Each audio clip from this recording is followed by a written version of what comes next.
En 1984, Ridley Scott commence sa carrière avec une publicité pour Apple. Et bien maintenant, en 2023, il revient avec un film événement Napoléon pour Apple TV+. Salut les gars, on va parler aujourd'hui donc de Napoléon. Floris, une petite catchphrase pour ta critique? Je pense que je dirais Ridley Scott se prend la marche de l'empereur. Oh, ça c'est beau. Que vous ayez l'image de Ridley Scott en train de trébucher et de se prendre un pingouin à la marche de l'empereur. Évidemment. Et toi, Nono? J'avais peur de voler ta catchphrase, oui. Donc j'en ai pris une autre qui est, j'ai l'impression d'avoir eu le trailer de la version longue. Alors, figure-toi que ça a failli être ma catchphrase. Alors, moi j'en avais d'autres, j'avais Joséphine Ange Gardien. Qui est bien. Qui est bien. Mais pour être plus sérieux, c'est Ridley Scott. C'est la dernière fois que je crois en toi. Tout simplement. C'est devenu personnel. Mais tu y croyais pas déjà avant? Non, mais encore moins.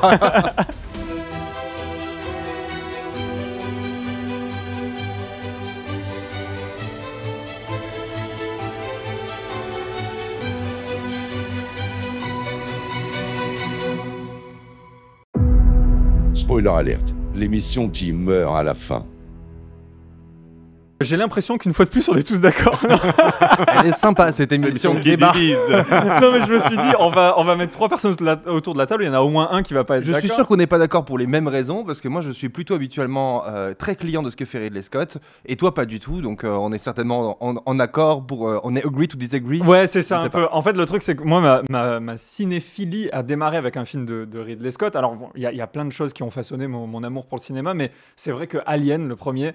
il était incroyable. Après, quand on se renseigne un peu, alors Ridley Scott, il fait de super images, mais Alien, c'est plus un film de Dan O'Bannon et compagnie. Enfin bref, il y a toute une histoire autour d'Alien, mais il n'empêche... J'essaie de dire, c'est que le seul que t'as aimé, c'est pas lui qui l'a fait, c'est ça? Si, c'est lui qui l'a fait. Évidemment que c'est lui qui l'a fait, il y a son empreinte un peu partout. Et Ridley Scott, je dis toujours que c'est la carrière en dents de scie la plus luxueuse d'Hollywood, en fait. Parce que c'est pas un mec qui fait des mauvais films. Loin de là, Napoléon est pas un mauvais film. Par contre... mon Dieu, que c'est chiant. Qu'est-ce que vous en avez fait? Non, qu'est-ce qu'on a pensé? Ah, je l'ai trouvé assez chiant aussi, ouais. Vraiment très chiant, dans le sens où t'as l'impression que qu'il coupe chaque scène avant qu'elle devienne intéressante, en fait. Oui, mais c'est vrai. Ouais. En fait, ça se finit aussi vite que c'est levrette, si je me permets. Non, mais c'est vrai. À chaque fois qu'on se dit ah là, ça va démarrer. Ouais. Bah non, en fait, scène suivante. Ouais, exactement. Et c'est un peu... en fait, je trouve que c'est un film qui se prend les pieds dans le tapis dans ses ambitions de raconter Est-ce que tu dirais plutôt Napoléon. qu'il se prend la marche de l'empereur? Bah ouais, mais je trouve que c'est tellement bien dit que ça pouvait pas venir de moi. Non, mais c'est vrai que voilà, il est lui-même étouffé par ses propres ambitions. Alors peut-être à la manière de Napoléon, mais le film en fait essaie de nous parler de Napoléon l'amant, Napoléon le conquérant, Napoléon le stratège, Napoléon le gros bébé cadom. le gros bébé cadom, Napoléon la merde. En fait, il y a tout dans.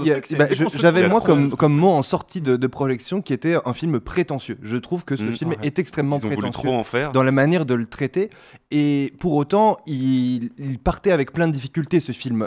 Il aurait pu ne pas avoir ces critiques-là de notre part, parce qu'on peut être indulgent vu que c'est un film qui, je pense, n'est pas taillé pour être très apprécié en France, puisque quand tu es anglais et que tu veux décrire un empereur français qui a tant lutté contre les Anglais, forcément il faut que nous Français soyons prêts à accepter un regard un peu plus critique, et il est possible que d'autres civilisations ne voient pas la grandeur d'un homme comme on nous l'a appris dans les livres d'histoire. Donc il faut déjà que nous Français en soyons en capacité de remettre en cause ce qu'on nous a appris, et n'étant pas, en tout cas tous autour de la table, je crois, des experts de Napoléon, on en a forcément une image qui est façonnée par les livres, comme quoi c'est un grand homme qui n'a jamais vraiment été remise en cause dans notre imaginaire. Donc il faut déjà qu'on soit prêt à l'accepter. Il faut qu'on soit prêt à accepter que dans ce film, pour l'avoir vu, je crois comme vous, en VO, les amis et les ennemis, tout le monde parle anglais. Alors du coup, ça suppose un exercice qui est très facile pour les autres, mais qui est assez difficile pour nous Français, d'accepter que notre histoire soit dépeinte par des personnages anglais, etc. Donc c'est un film qui, je trouve, partait avec plein de difficultés, la plus grande étant, comme tu le signalais, la volonté de résumer un aussi grand personnage avec un parcours aussi important, etc. J'ai l'impression qu'ils avaient trouvé, Ridley Scott et son scénariste, une idée absolument géniale, saut 2020, mais d'en faire un film qui soit, tiens, traitons Napoléon sous le prisme de la masculinité toxique, puisque mais en quelque sorte, ce n'est pas une erreur, puisque tous les grands hommes encore aujourd'hui sont des humains masculins toxiques. Donc pourquoi pas? Ça partait d'une idée qui permettait peut-être d'en faire un lien entre les différents événements qui ont constitué le parcours historique de Napoléon. Je n'étais pas du tout contre le fait qu'on me montre ça, Ridley Scott ayant fièrement clairement expliqué que ce film, ce serait pour montrer que Joséphine était le talon d'Achille de Napoléon, qui aurait donc tout réussi, sauf sa vie privée. Sauf que je trouve que les ficelles sont beaucoup trop grosses et non seulement au-delà de la prétention de la manière dont c'est traité, il y a surtout, je trouve, un manque d'honnêteté dans la manière dont c'est fait, puisque j'ai eu l'impression, et ma première idée de titre de critique avant cette histoire de pingouin, c'était Napoléon avec un S, parce que je trouve avoir profondément vu 2 films qui ne se sont pas entremêlés comme on aurait voulu me le montrer. J'ai l'impression qu'ils se sont dit, putain, on est brillants.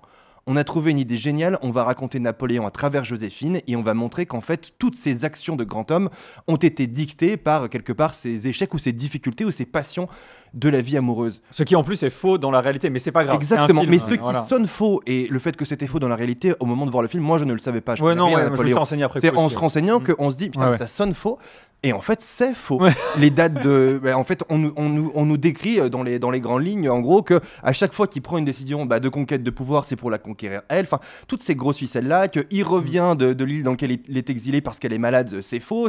Sa mort, etc. Enfin, il revient d'Égypte parce qu'il apprend qu'il est cocu, alors qu'en réalité, il l'avait appris avant, d'après ce que j'ai lu, et que lui-même cocufiait sa femme, et il avait a priori pas tant de problèmes que ça avec le fait qu'il soit surtout, cocu. je trouve que ça, il en parle dans le film. Il en parle dans le film. Oui, c'est vrai, ouais. Mais de ce point de vue-là, c'est pareil. Je veux dire, je veux bien qu'on fasse un film qui soit très 2020-2023 et qu'on parle des relations hommes-femmes comme aujourd'hui et qu'on provoque de l'indignation en disant finalement il pouvait pas se permettre d'être en colère contre elle parce que lui il faisait pareil. Mais enfin, à cette époque-là, il me semble que jusqu'à la moitié du XXe siècle, typiquement frapper sa femme est plutôt recommandé et tu peux être soumis à la vindicte populaire parce qu'on considère à cette époque que l'homme, sa mission est de finir l'éducation de sa femme, et à l'époque la pédagogie n'est pas forcément une science très développée. Non, donc, à une époque où on découpe les têtes des gens quand on n'est pas d'accord avec eux, c'est sûr qu'on revient de loin. Époque qui sera en cours jusqu'à François Mitterrand à ma connaissance. C'est vrai. Ah ouais, non mais c'est une dinguerie. Ouais. Donc c'est en tout cas une difficulté qu'on peut avoir à avoir de l'empathie pour des personnages dans un contexte complètement différent. La seule chose qui, je pense, transcende les époques, ce sont les émotions. Et il n'y en a pas dans ce film. C'est exactement, j'ai cru que t'allais dire l'inverse. T'as trouvé qu'il n'y avait pas d'émotion? J'ai trouvé qu'il n'y avait pas d'émotion, et pour une histoire qui est quand même basée du coup sur une relation amoureuse, sur une histoire d'amour, il y avait zéro émotion quand même. Mais c'est vrai, on ressent rien, et c'est d'autant plus dommage que c'est Joaquin Phoenix qui joue. Vanessa Kirby est incroyablement belle et décevant. C'est énervant plus que décevant parce qu'en fait, il y a tellement tout pour réussir. Moi, j'en attendais, pour le coup. Toi, tu avais une appréhension, mais moi, j'avais adoré Gladiator. J'ai aimé La Chute du Faucon Noir. J'ai même aimé The Man in the High Castle, qui est la série qu'il avait produite pour Amazon Prime. Enfin, je suis plutôt un admiratif de Ridley Scott dans sa capacité à produire des grandes histoires, en tout cas des histoires mises en scène de manière grandiose.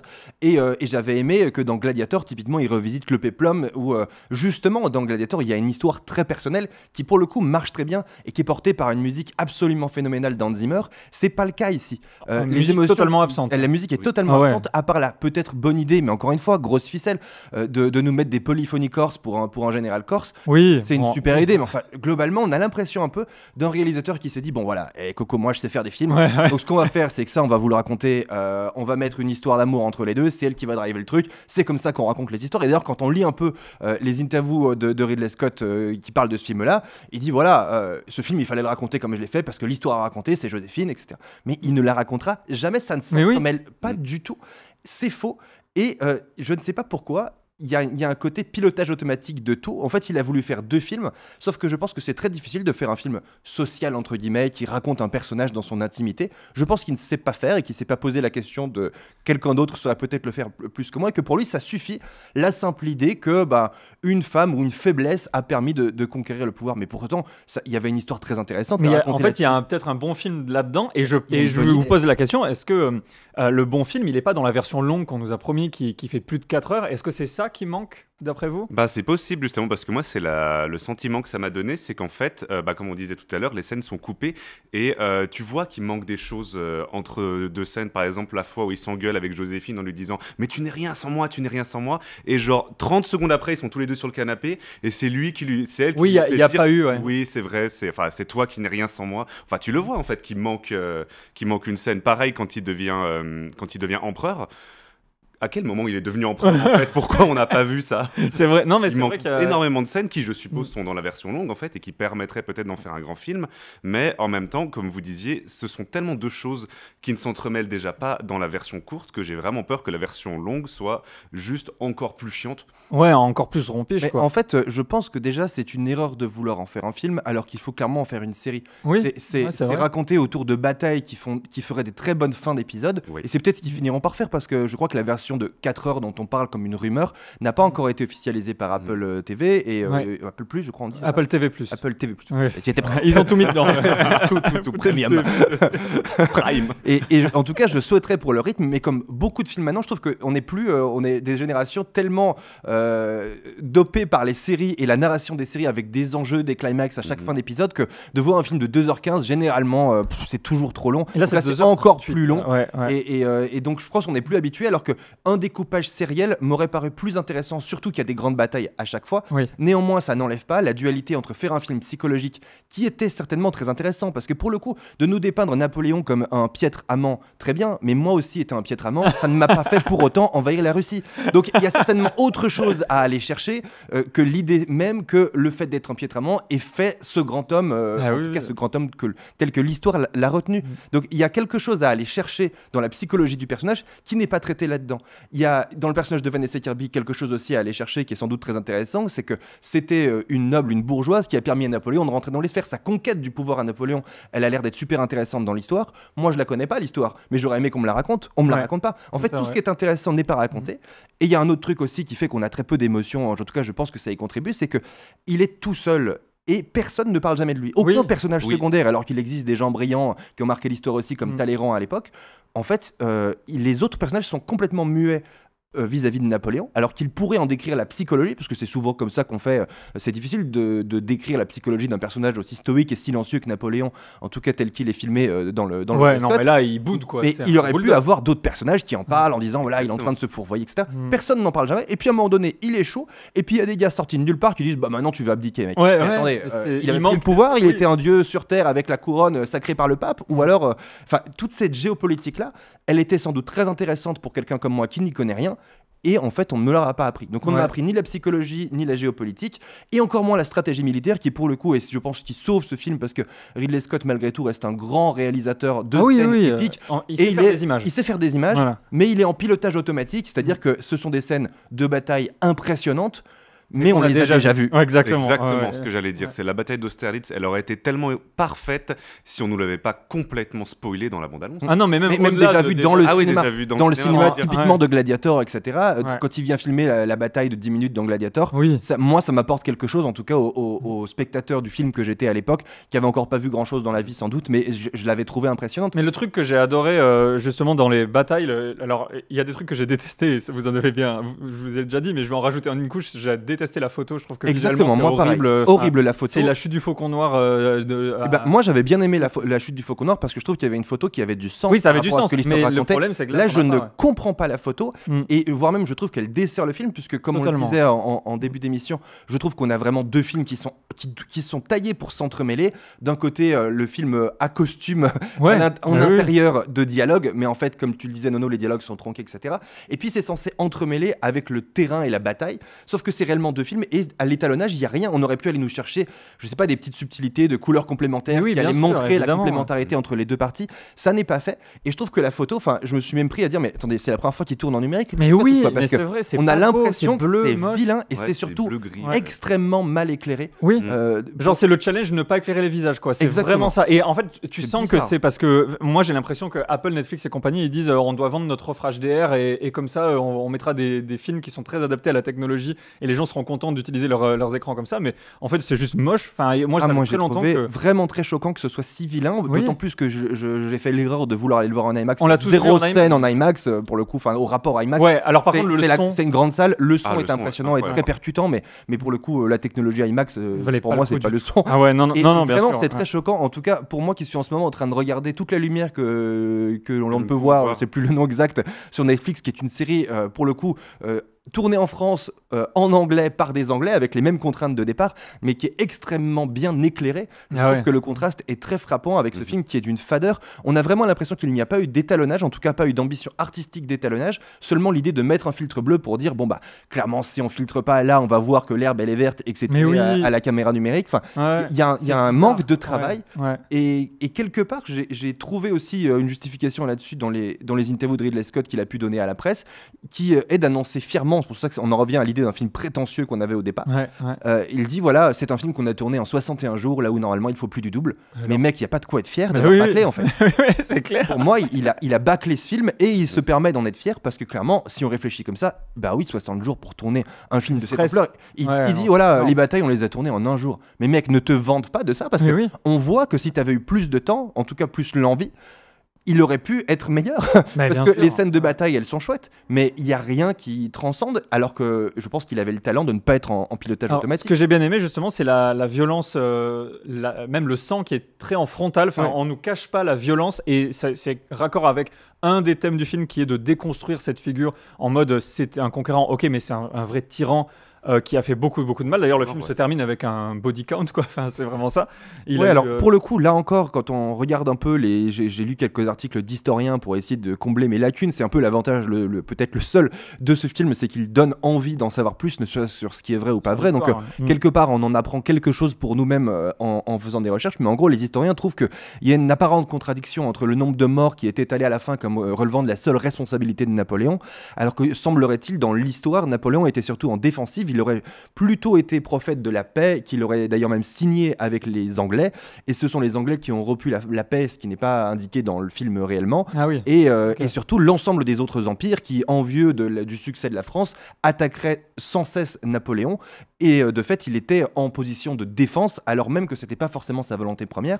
Le film fait par ailleurs l'impasse sur quelques grandes choses que l'histoire de France aura retenu de Napoléon, notamment l'invention du Code civil, qui est ce que moi on m'avait appris dans mes livres d'histoire en 4e ou je ne sais plus à quelle époque lointaine, mais en tout cas ou l'école Saint-Cyr militaire, etc. Enfin, c'était un stratège, c'est quelqu'un qui a apporté beaucoup au pays, et pour autant ce n'est absolument pas mentionné là-dedans comme faisant partie de son héritage, donc je trouve ça dommage aussi.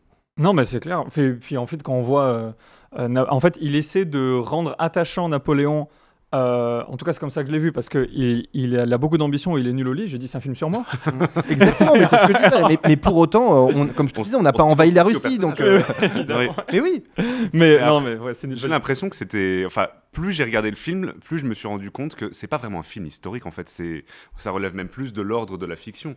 Mais d'une mauvaise fiction. Ouais, mais d'une mauvaise fiction, racontée par un British qui s'était fait taper dessus par Napoléon, plus ou moins. Non, mais pourquoi pas? Ça aurait pu être une super idée. Moi, vraiment, l'argument principal en ce moment qu'on voit dans les médias, etc., c'est un mauvais film parce que c'est un film qui n'a pas d'exactitude historique. Mais ça, on s'en fout, concrètement, moi, à titre personnel, je m'en fous. Pour prendre un exemple qui n'a rien à voir dans son ampleur, mais la série Tapis sur Netflix prend des libertés énormes avec la réalité, en allant notamment recréer de toutes pièces un personnage féminin, etc. Mais pourquoi pas, si c'est une bonne série et que je passe un bon moment, si en sortie de film je me dis bah j'ai passé un super moment cinéma, après libre à moi d'aller vérifier si les choses sont vraies ou pas. Exactement. Et c'est généralement à portée de souris de trouver un article qui dit les 10 incohérences historiques ou j'en sais rien. C'était pas grave que ce soit pas vrai, c'était pas grave que ce soit pas exhaustif. C'est un peu plus grave qu'il y ait autant d'argent mis dans un film qui, pour moi, est bâclé, réalisé trop vite et avec trop de prétention. Je trouve que c'est vraiment budget frôle les 200 millions, qui est énorme. Hein. C'est un budget à la Marvel. Enfin, c'est très, très, très, très haut. C'est pour ça que je pense quand même qu'ils vont essayer de rentabiliser ça à fond avec la rumeur de série. Mais est-ce que vous pensez que la série sauvera le film? Parce que moi, j'ai de gros doutes. J'ai l'impression qu'il y a vraiment deux films qui ne s'entremêlent pas, que si ça avait été une direction artistique, ils l'auraient fait, que ça reste une image qui n'est pas si jolie, comme on le disait, une musique qui est complètement insignifiante. Enfin, en gros, tous les éléments pour faire en sorte que ce film qui se veut être un film psychologique qui explique des batailles d'ampleur soit raté, parce que il y a deux styles différents. On dirait même que ça a été réalisé par deux personnes et qu'on en a fait un montage. Enfin, on nous expliquerait que ça a été réalisé par quelqu'un qui fait plutôt des films à costume et quelqu'un qui serait Ridley Scott qui fait des films de bataille, et qu'on a dit à cette personne au montage fais-nous un truc avec ça et c'est vrai, ça me choquerait absolument pas, tellement il y a pas de cohérence dans la manière de le filmer. Puis la dernière fois qu'on avait vu un film sur Napoléon, c'était le téléfilm avec Christian Clavier, voilà. Mais ils avaient eu l'intelligence l'intelligence de le faire en 2 parties, je crois. C'était un téléfilm,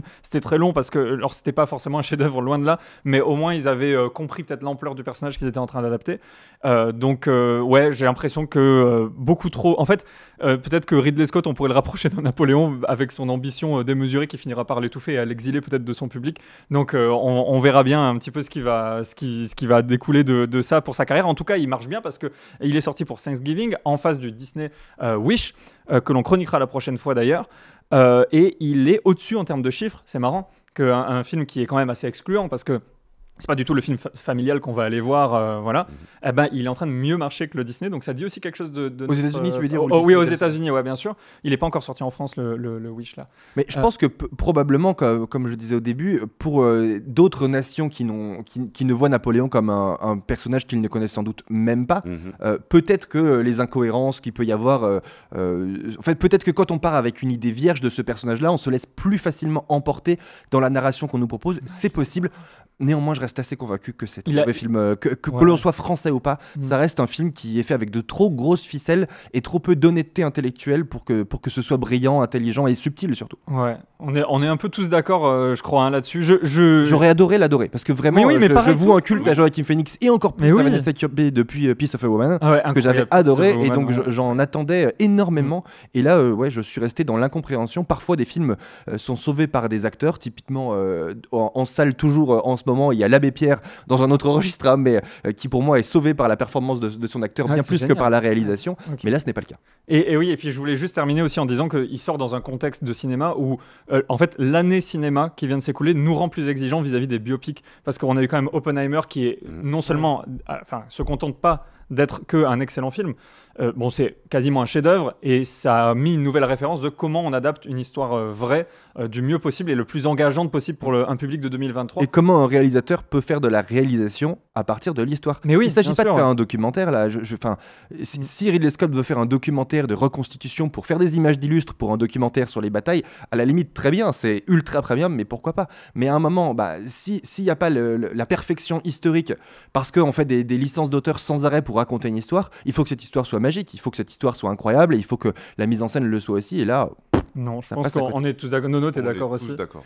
J'aimerais bien conclure avec une critique que j'ai lue sur Letterboxd qui dit, alors je vais vous le traduire pêle-mêle évidemment, qui dit c'est bizarre, la dernière bande-annonce que j'ai vue au sujet de Napoléon disait que le film était réalisé par le réalisateur de Alien, Blade Runner, Gladiator, La Chute du Faucon Noir, American Gangster, Seul sur Mars, mais le film que j'ai vu a été réalisé par le réalisateur de Alien Covenant, Robin des Bois, Kingdom of Heaven et Hannibal. C'est vraiment, ça représente bien la carrière en dents de scie qu'a Ridley Scott. Alors évidemment, tous les films que j'ai cités sont des films de Ridley Scott, mais il peut vraiment faire le haut du panier et le très très bas du panier. Et là, on était malheureusement dans la deuxième catégorie. Y compris avec de grands acteurs, ce qui en dit aussi long sur l'importance d'un réalisateur dans le succès d'un film. Exactement, tout à fait. Pour finir, Nono, si tu as une note sur 5, tu donnerais quoi ? Je donnerais 2 sur 5. J'aurais donné 2 aussi, tout en sachant que c'est profondément injuste parce que ça reste quand même un grand divertissement, on va dire quand même ce qui est. C'est pas, il y a plein de films qui sont beaucoup moins ambitieux en termes de réal, des batailles, etc. Rien que pour ça, ça vaut quand même largement le coup d'être vu. Donc ça vaut dans l'ensemble des films, ça vaudrait probablement un 3.5, mais je mettrais 2 parce que c'est décevant. Ils n'ont pas le droit, avec autant d'argent, des acteurs aussi brillants et une grande histoire qui peut être portée par plein de petites histoires. Ils n'avaient pas le droit de faire aussi médiocre. Et vraiment, à chaque fois je le dis, on se concerte pas, mais j'ai aussi mis 2, vous pouvez le voir, mes amis autour de la table, j'ai bien mis 2 sur Letterboxd. Non, vraiment. Il vient de toucher son téléphone et il dit j'ai mis comme vous, ça va. Il était 5, pas à nous. C'est un peu le Ridley Scott de l'équipe, on peut le dire. Exactement. En tout cas, on parlera peut-être d'une autre fraude la prochaine fois, c'est Wish, Achat et la nouvelle étoile, je sais pas comment ça s'appelle. Achat, mais c'était. On parle du site internet vraiment. Achat dans Wish, c'est incroyable. Ouais, en tout cas, on aura plein de choses à dire. Je l'ai vu en avant-première. Il y a beaucoup de choses à dire sur ce film. On en parle la semaine prochaine. En tout cas, à très bientôt les amis. Ciao, ciao.